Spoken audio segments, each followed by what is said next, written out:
बहुत चर्चाएं हो रही हैं, कम से कम एक चर्चा तो पकड़ो जिससे तुम्हारे हृदय मंदिर के पट खुले और तुम्हें साक्षात्कार हो जाए भगवान का। खा खा के अगर वजन बढ़ा रहे हो तो लकड़ी का वजन बढ़ेगा, फूंक दिया जाएगा शरीर, और किस काम में आएगा। कोई रोग हो सकता है, कोई घटना घट सकती है, इसलिए सावधान, प्रमाद स्थिति नहीं, दीर्घ सूत्रता नहीं। अगर दिनचर्या में व्यवधान तो तुम्हारे जीवन में व्यवधान है, हटा दो, अपनी दिनचर्या में आओ। दिनचर्या ठीक होनी चाहिए। स्मार्ट, बड़े स्मार्ट बने हो, माया से थोड़ी तुम्हारी स्मार्ट गिरी चलेगी। बहुत बड़ा प्रभाव पड़ता है, आपको अनजाने में पतन के मार्ग में आपको ले जाएगा। यहां कह रहे हैं जो साधक भगवान के मार्ग में चल रहे हैं उनके लिए सावधानी की बातें हैं, बहुत सावधान होकर सुने और इनसे बचें। जो उपासक इन बातों से नहीं बचता वो अपने लक्ष्य से भ्रष्ट हो जाता है, इसलिए बहुत काम की बात है।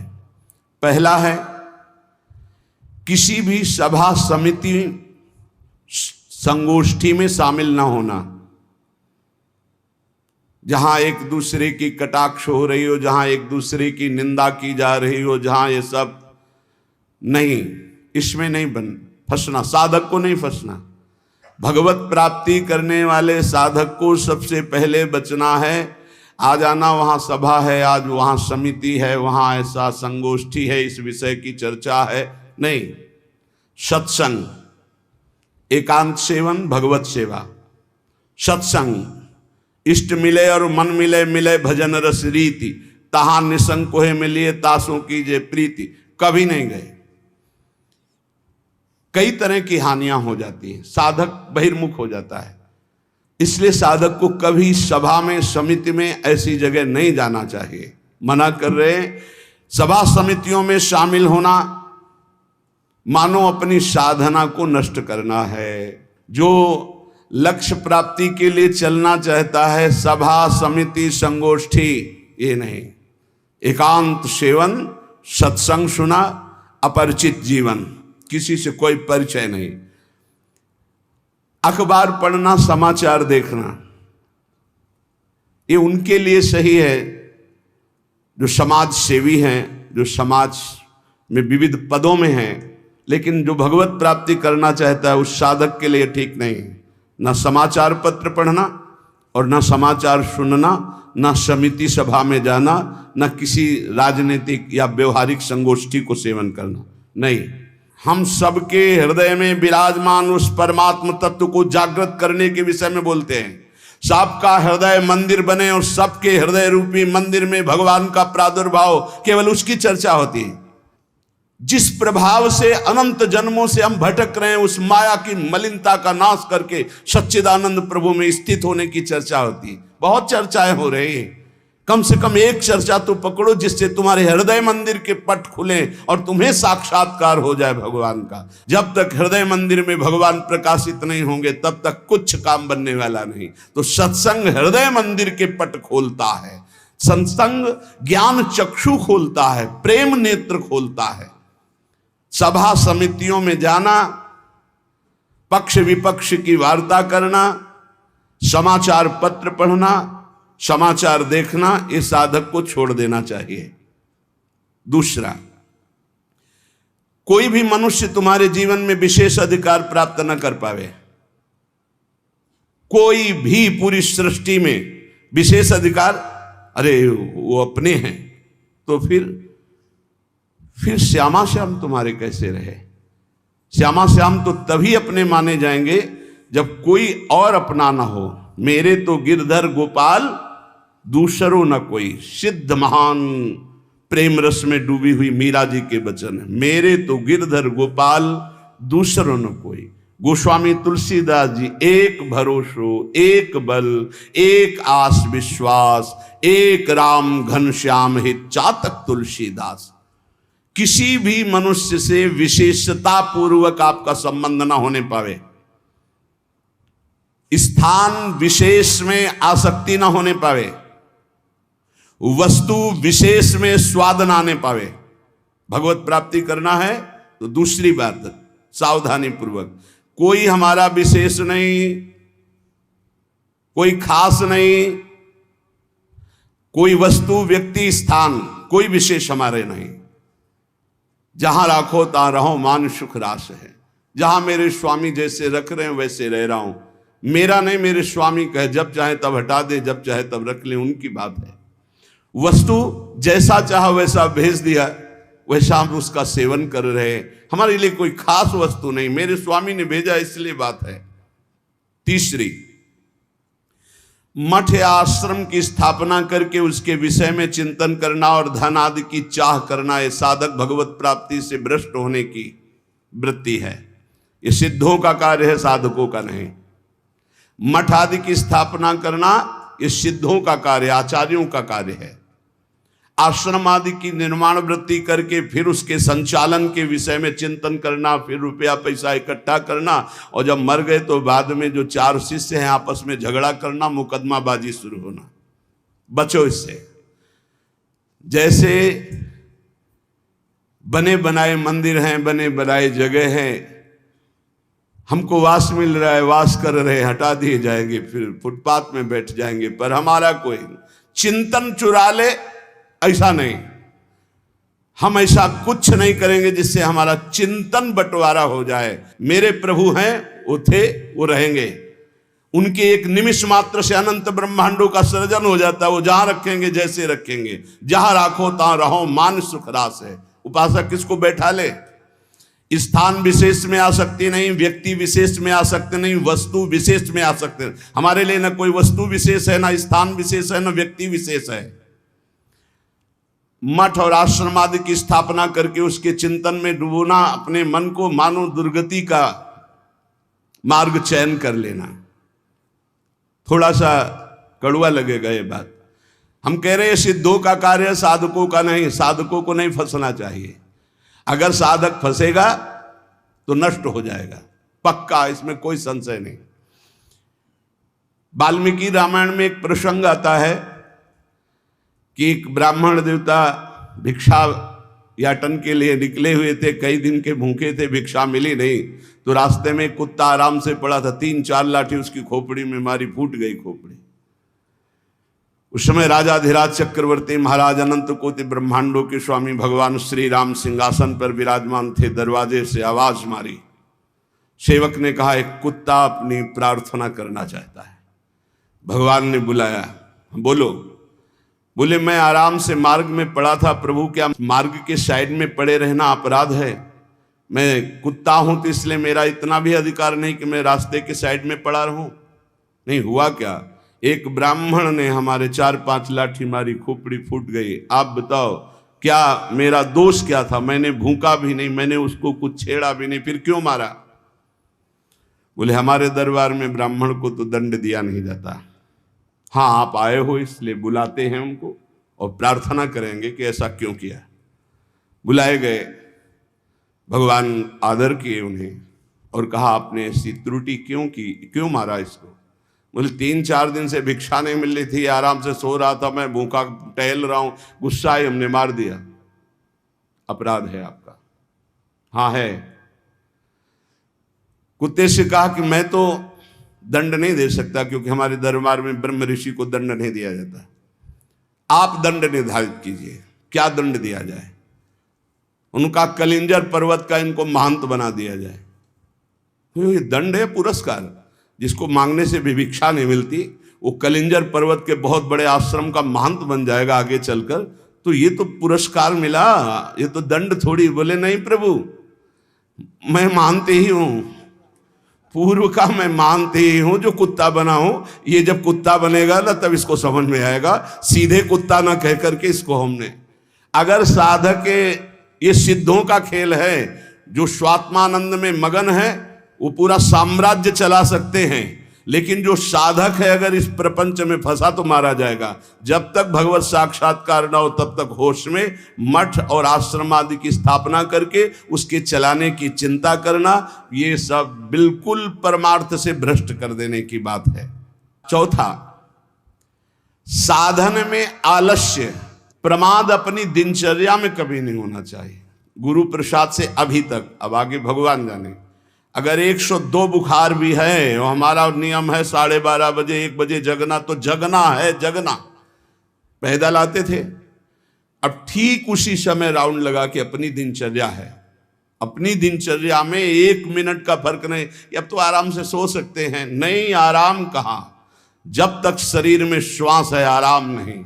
इसको ऐसे रगड़ा जाता है जैसे कंजूस मालिक नौकर से, ऐसे इस शरीर का प्रयोग किया जाता है। एक एक श्वास बचा बचा के भगवान के चरणों में, और खूब मेहनत कराओ इससे। ये किस काम में आएगा?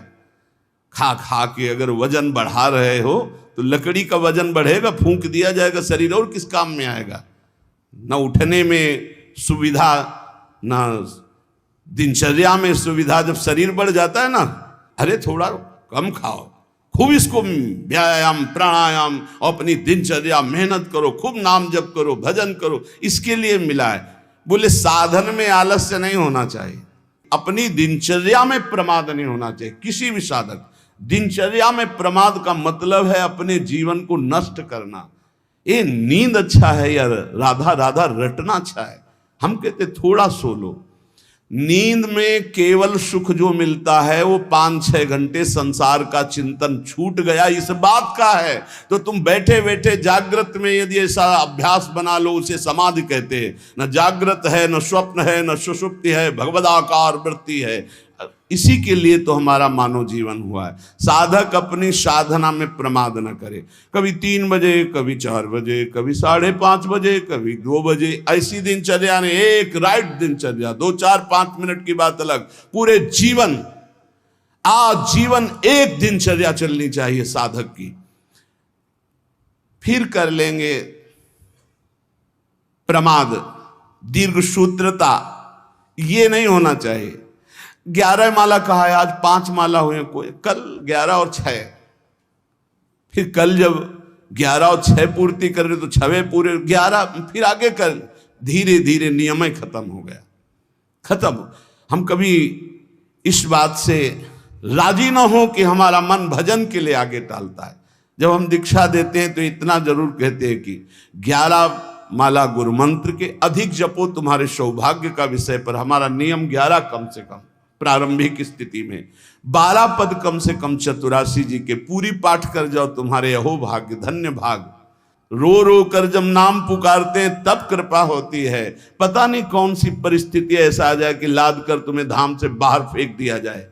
हाँ, कोई रोग हो सकता है, कोई घटना घट सकती है, इसलिए सावधान। प्रमाद स्थिति नहीं, दीर्घ सूत्रता नहीं, अपने दिनचर्या में कोई फर्क नहीं पड़ना चाहिए। जिसकी दिनचर्या ठीक नहीं है, पूज्य सदगुरुदेव भगवान के वचन, साधु की पहचान उसकी दिनचर्या से होती है। जिसकी दिनचर्या राइट टाइम फिक्स चलती है, साधुता ठीक चल रही है। अगर दिनचर्या में व्यवधान, तो तुम्हारे जीवन में व्यवधान है, हटा दो, अपनी दिनचर्या में आओ। दिनचर्या ठीक होनी चाहिए। गुरुजनों के वचनों में, शास्त्र के वचनों में अविश्वास, अश्रद्धा या उपदेश दिए हुए कार्य के लिए निश्चय की कमी। आपको ऐसा करना है, हाँ हाँ कर लेंगे, नहीं वही करना है जो आज्ञा हो गई, बस सब बात बन जाएगी। 5वां, कोई तुमसे विजय प्राप्त करने आया है शास्त्रार्थ के लिए, पहले ही हाथ जोड़कर हार जाओ। अगर भगवत प्राप्ति करनी, परास्त करने की कोशिश मत करो। 6वां, अपने को संत मानना और दूसरों को दोष दर्शन करना, ये साधक का नाश कर देने वाला होता है। अपने को संत मानना, दूसरों को असंत मानना, मतलब पतन का रास्ता निश्चित कर लिया। आचार्य चरण कह रहे, क्वाहम तुच्छा परम अधमा प्राण हो गर्ह कर्मा, कहा मैं तुच्छ अधम अपराध करने वाला। अपने को असंत और दूसरों को संत माने। 7वां, दूसरों के दोष देखना और उनको प्रकाशित कर देना, ये केवल गुरु की वृत्ति में होना चाहिए। वो अपने शिष्यों के दोष देखकर उसे प्रकाशित करके नष्ट कर दे। बकाया साधक को ये कभी वृत्ति नहीं रखनी चाहिए कि दूसरों के दोष देखकर और उनको प्रकट करना, चुगली करना। अगर साधक किसी के दोष देखता है तो उसी के सामने उसको फटकारे, तब तो मित्र माना जाएगा। और उसके चले जाने के बाद यदि पीछे चर्चा करता है तो उसे निंदा करते हो, निंदा करने से पाप लगेगा, तुम्हारे अंदर वही दोष बहुतायत मात्रा में जागृत हो जाएगा। शब्द याद कर लो। अगर किसी के प्रति तुम्हारा दोष दर्शन है तो उसी के सामने कहो उससे, ए भाई हमने सत्संग में सुना है ये जो तुम्हारी बात है ना ये ठीक नहीं है, इसको सुधार कर लो, तो निंदा नहीं मानी जाएगी। वो चला गया, इसके बाद आप उसकी चर्चा करते हैं, अब ये पाप होगा। पर निंदा के कीते आवत नहीं कछुआत, मूर्ख पर्वत पाप को ले चल अपने साथ। 8वां, किसी भी मनुष्य का ना शरीर से अपमान, न वाणी से अपमान और न मन से उसके नाश का चिंतन। जो तुम्हारा अहित कर रहा है, तुम्हारी निंदा कर रहा है, तुम्हारा अपमान कर रहा है, तो तुम्हें लौट कर अपमान नहीं करना। यह सिद्धांत है भगवत प्राप्ति का। और मन से संकल्प नहीं बनाना कि भोगोगे, क्योंकि तुम भजन करते हो। अगर ऐसा सोचे तो वो भोगेगा जरूर, लेकिन तुम्हारा भजन भगवत प्राप्ति के योग्य नहीं रह जाएगा। 9वां, पर चर्चा, बैठकर सदैव दूसरे के विषय की चर्चा। ये साधकों में कुछ दोष होते हैं, इसलिए इसका सुधार करना चाहिए। पर चर्चा, पर निंदा से साधक को बहुत बचना है। ये जबान बहुत दुष्ट है, इसको रोको, वाणी को रोको। वाणी एक अमोल है, जो कोई बोले जान, हे तराजू तौल के तब मुख बाहर आन। और 10वां, सीरियल, नाटक, सिनेमा, नौटंकी, ये सब साधक नहीं। असत साहित्य नहीं पढ़ना, नहीं देखना, नहीं सुनना, बहुत बड़ा प्रभाव पड़ता है। इससे बहुत बड़ा प्रभाव पड़ता है, बहुत बड़ा प्रभाव पड़ता है। आपको अनजाने में पतन के मार्ग में आपको ले जाएगा। आपको सुनना है सत्संग तो सुनने वाला यंत्र रखिए। ये सुनने के लिए ये जो टच वाला मोबाइल है, बचो इससे, पक्की बात है। इसको हम बहुत प्रार्थना पूर्वक निवेदन करते हैं कि साधक जो घर से निकला है भगवत प्राप्ति के लिए, टच वाले मोबाइल से बचे। जहां भगवत प्राप्ति की लालसा से आपने वैराग्य लिया, वहां भोगों की लालसा पैदा कर देगा। जहां आप खोले मोबाइल तो आपके ऑप्शन ही ऑप्शन है, और मन कभी भगवत ऑप्शन सुनना चाहे तो बड़ा पवित्र मन होता है। हाँ, ये संसारिक बात है। इसमें क्या है? अच्छा, इसमें क्या है? ढूंढते ढूंढते वहां पहुंच गए जहां नहीं पहुंचना चाहिए, और आपको नष्ट कर देगा। सत्संग सुनना है तो यंत्र रखो सत्संग सुनने का। अगर आपको सही माने में मोबाइल का ही प्रयोग करना है, बहुत जरूरी है, तो हम कहते हैं छोटा वाला मोबाइल रखो। लेकिन नहीं, स्मार्ट, बड़े स्मार्ट बने हो, माया से थोड़ी तुम्हारी स्मार्टगिरी चलेगी। माया तुमसे ज्यादा स्मार्ट है, उसी स्मार्ट में फंसा देगी। स्मार्ट है तो कहते हैं उसे, स्मार्ट मोबाइल कहते हैं। हाँ, तुम्हारी स्मार्टगिरी नहीं चलेगी माया के आगे। वो एक दृश्य दिखाकर, मछली के मैथुन को देखकर सौ भरी महात्मा जल में समाधिस्थ रहते थे, साधना भ्रष्ट हो गई। अजामिल लकड़ी लेने गया था, वैश्यागमन देख करके उसकी बुद्धि भ्रष्ट हो गई, उसी वैश्या में आसक्त हो गई।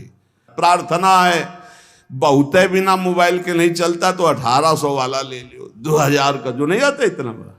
भाई बहुत है, बात करनी, कहीं कोई तुम्हारा पदाधिकारी हो तो भाई देख लियो। नहीं तो हमें प्रार्थना करनी है साधकों से, स्मार्ट से बचो। बहुत स्मार्ट है वो, तुम्हें फंसा लेगा, भगवत मार्ग से गिरा देगा, पक्का गिरा देगा। मान लो हम कह रहे हैं, लेकिन कोई नहीं मानने के लिए तैयार है। और किससे बात करनी? श्री जी के लिए ये स्मार्ट काम नहीं करेगा, वहां फोन बात होगी नहीं, वहां तो राधा नाम काम करेगा, राधा राधा राधा राधा राधा। हाँ, कुछ ऐसी आवश्यकताएं हैं जिनकी जरूरत है, क्योंकि बिना उसके काम नहीं चल सकता। तो हम कह रहे हैं जहां तक हो सके। और अगर किसी को बहुतय की रखना है तो बहुत हिम्मत करो, कसम खा लो कि कभी हम और क्षेत्र में नहीं जाएंगे। बहुत बड़ा क्षेत्र है। आज कोई भी व्यक्ति हमको प्रायः ऐसा नहीं दिखाई देता जिसकी कनपटी में मोबाइल ना लगा हो। भगवान का ये बहुत विचित्र कलयुग, भगवान ने ये यंत्र चलाया है, बहुत विचित्र। ये भगवान की बहुत माया चली। तो कह रहे नाटक, सिनेमा, फिल्म, सीरियल, समाचार, बचो भाई। अगर भगवत प्राप्ति करना है तो थोड़ा सावधान हो जाओ। 11वां, शास्त्र विरुद्ध कोई भी आचरण ना हो, नहीं तो भय को प्राप्त हो जाओगे। बड़े शेर दिल होकर के भी तुम्हें गुलामी ऐसे की सहनी पड़ेगी जो तुम सोच नहीं सकते। अगर अशास्त्रीय थोड़ा भी कर्म हुआ तो वही तुम्हें रौंद देगा। एक छोटा सा, एक नीच प्रवृत्ति वाला तुम्हारे ऊपर शासन कर लेगा।